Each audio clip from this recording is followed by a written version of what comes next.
Still to come on the NewsHour tonight, avoiding medical mistakes, the secrets of an old skull, and the tale of a ship and a storm. Susan Denser of our health unit has our medical story. The unit is a partnership with the Henry J. Kaiser Family Foundation. Are we out of hold yet? No, just going down to 8,000. A recent performance of a play about airline disasters had the audience mesmerized. I knew we were going to do that. All right, I got it. Okay, nice and trying to keep it at 180. Okay, mellow it out. Yeah. Called Charlie Victor Romeo, the play is based on actual transcripts of cockpit conversations before planes crashed. When it played at a New York theater, pilots in the audience raved about how well the production captured the human dynamics leading up to crashes. Here at this conference, the audience consisted of several thousand doctors, nurses, and other health professionals. They were watching the play for similarities between airline crashes and mistakes in healthcare. In fact, the members of the audience said the confusion, tension, and noise of the airline crash scenes reminded them all too much of this. Code 2. We have a 54-year-old white female. No paramedics are available. Chaotic scenes like this one set the stage for medical mistakes, a major problem in healthcare. A high-profile 1999 study by the Institute of Medicine estimated that between 44,000 and 98,000 people die each year from errors committed in U.S. hospitals alone. And in February of this year, the IOM released a new study calling for a health system overhaul. We are saying that the care is not satisfactory. We are saying that the care the American population gets is not the care they should get. Dr. Donald Berwick heads the Boston-based Institute for Healthcare Improvement. He's one of the experts who participated in both of those Institute of Medicine studies. We're also saying it's not a matter of the effort or the will or the skill or the dedication of the American clinical community. They're wonderful. If the doctors and nurses weren't trying as hard as they are, we'd be in a lot worse shape. What we're saying is they need help. The American physician and nurse cannot now alone, without redesign of the system, give the care they want to give. The game is over. And that's why Berwick's Institute for Healthcare Improvement brought the cast and production of the play Charlie Victor Romeo all the way from New York to California for the organization's recent annual conference. Well, when I saw Charlie Victor Romeo, I recognized in the stress and the patterns of interaction and the kind of difficulties that arise in the airplane cockpit exact replicas of what happens under not just intense environments, all environments in healthcare, operating rooms, emergency rooms, and they lead to the same kinds of problems that we saw in the play. Perhaps few people understand that more than Dr. Jim Espinoza. He directs the emergency room at Overlook Hospital in Summit, New Jersey, one of 4 hospitals in the Atlantic health system. We probably need to draw some bloods here. Espinoza and his colleagues reenact actual events in healthcare to try to learn what went wrong. We visited them at Overlook recently as they performed several reenactments related to scenes from Charlie Victor Romeo. One was inspired by this scene, based on the 1996 crash of an Aero Peru jetliner after takeoff from Lima, Peru. Let's go to basic instruments. Everything's gone to shit. Lima Tower, Aero Peru 603. The scene showed what happened when the pilot and co-pilot realized that the plane's instruments were giving them skewed readings. The airline maintenance crew had taped over the instrument sensors while cleaning the plane and had forgotten to remove the tape. Okay, what would be the real speed? This one's okay, they're okay, the speed, airspeed? Yeah, but with all the power cut down, it can't be! Frustrated, the pilots argued over what to do, with each one trying to establish control. Too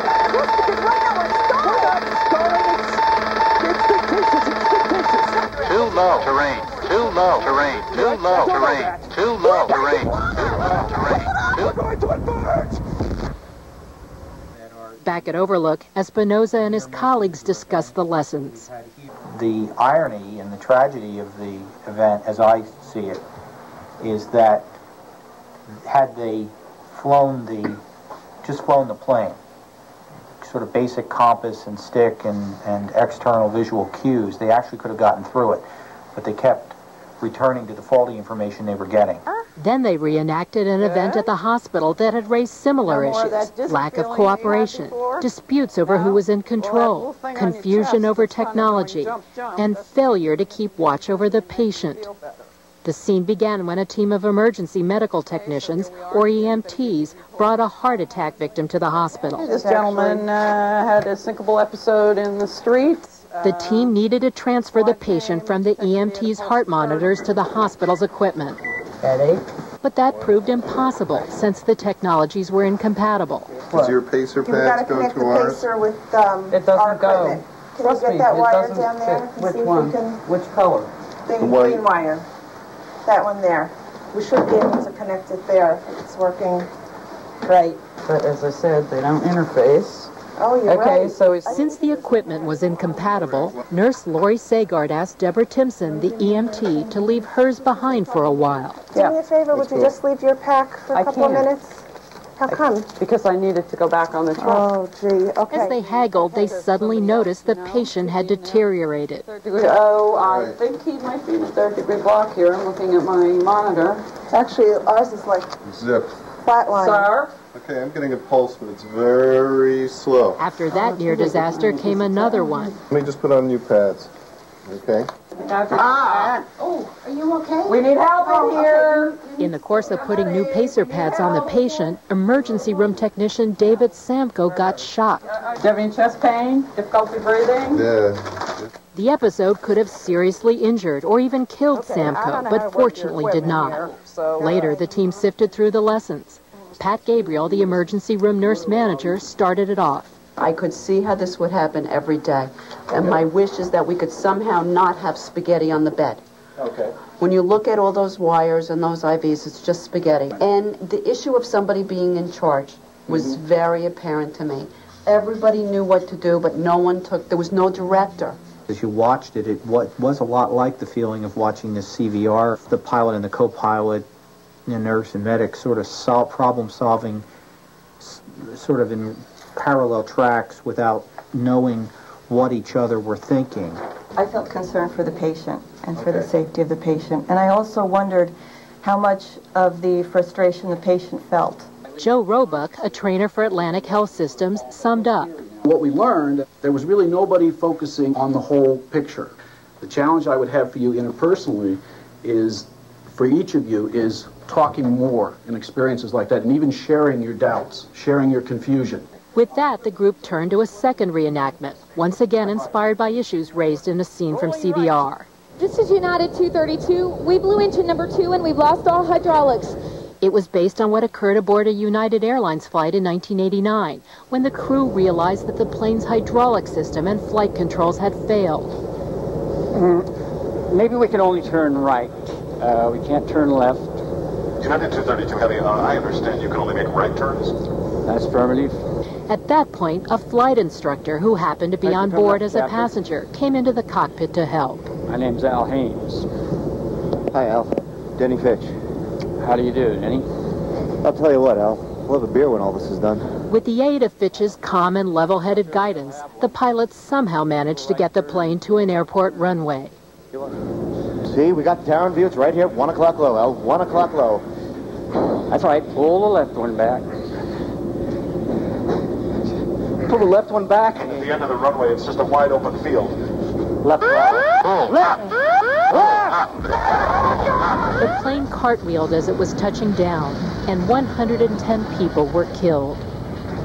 But 185 on board survived, including the crew.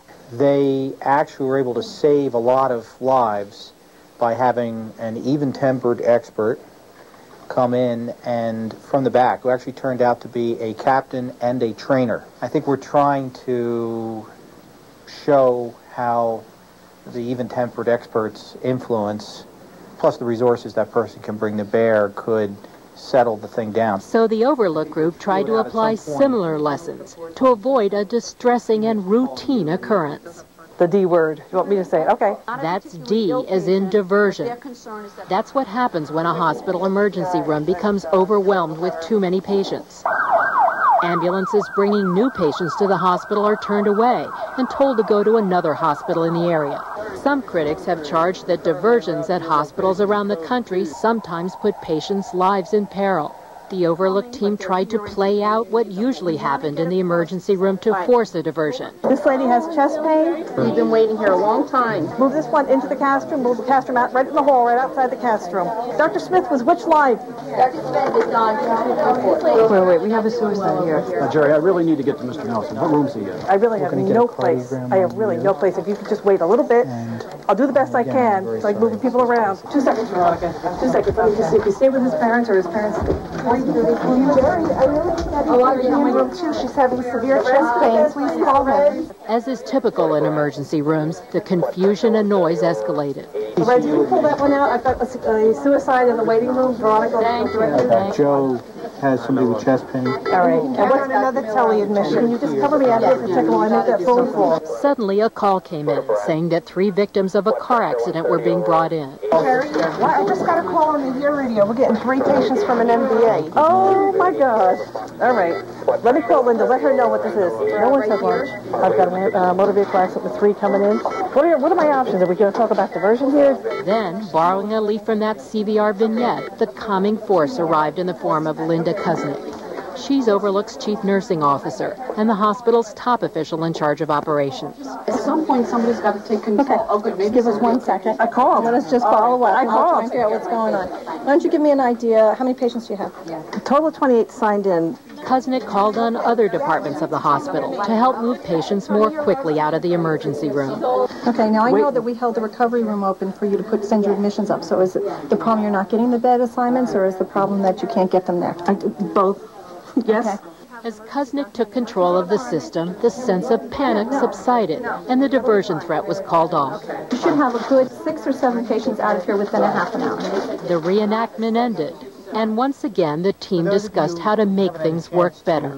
You know, but you get to a point, when you get to this, there's a break-off point, you know, you can manage this and you continually expand your bag, you know, but you get to a certain break-off point where it's just, the bag breaks. It's just too many pieces, too many demands, not enough hands, not enough stretchers, not enough room, not enough resources to be able to handle it. Okay. Linda, when you came in the room as the chief nursing officer, what did you experience and how did you see it? It looked very familiar.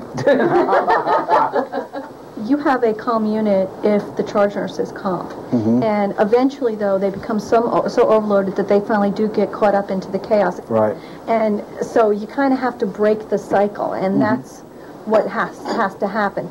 It means that you really have to focus on what can I do to bring the tone down in the unit, to make it quieter, to start to relieve the stress that's there.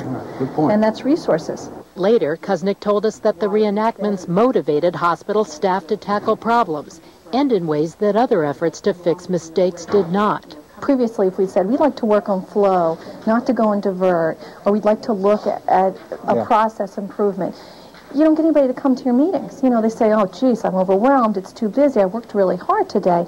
But they were volunteering today. They see the difference, they see the opportunity, they see solutions. And to Dr. Berwick of the Institute for Healthcare Improvement, these ways of surfacing the problems in healthcare underscore a powerful truth.